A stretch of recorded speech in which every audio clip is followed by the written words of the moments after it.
On Wednesday night, a spacecraft that was tethered to the International Space Station unexpectedly sprung a big leak, which caused a spacewalk that was scheduled for Thursday to be cancelled at the very last minute. Flight controllers instructed cosmonauts Sergey Prokopyev and Dmitri Petelin to wait in a holding pattern as they examined a leak in the Soyuz spacecraft.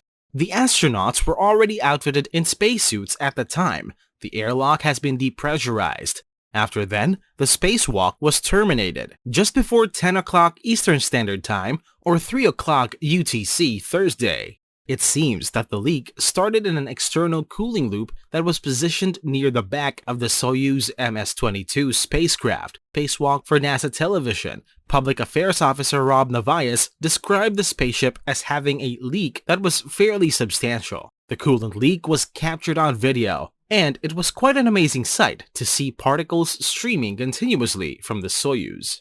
No one on the crew of the space station, including Prokopyev and Petelin, their fellow cosmonaut Anna Kikina, NASA astronauts Frank Rubio, Nicole Mann, and Josh Quesada, or Japanese astronaut Koichi Wakata, was ever in danger at any point. The leak occurred on the outside of the station rather than within the orbiting laboratory. However, the leak does raise issues about the viability of the Soyuz spacecraft, which will be Prokopyev, Petelin, and NASA's Frank Rubio's mode of transportation back to Earth. They left for the International Space Station on this Soyuz rocket back in September, and they are scheduled to return to Earth in the spring of next year. After 3 hours on Monday night, the leak was still occurring and showed no signs of stopping or slowing down.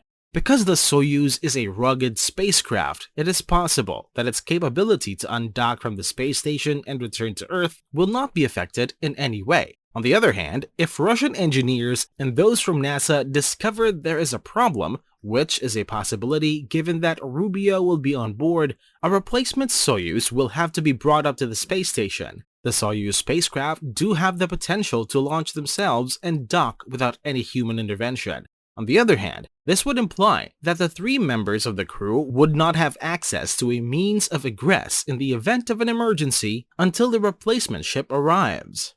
In October, a SpaceX Crew Dragon spacecraft sent 4 additional men to the International Space Station. These astronauts are currently stationed there. However, that spacecraft does not have enough space for 7 people to make the trip back to Earth.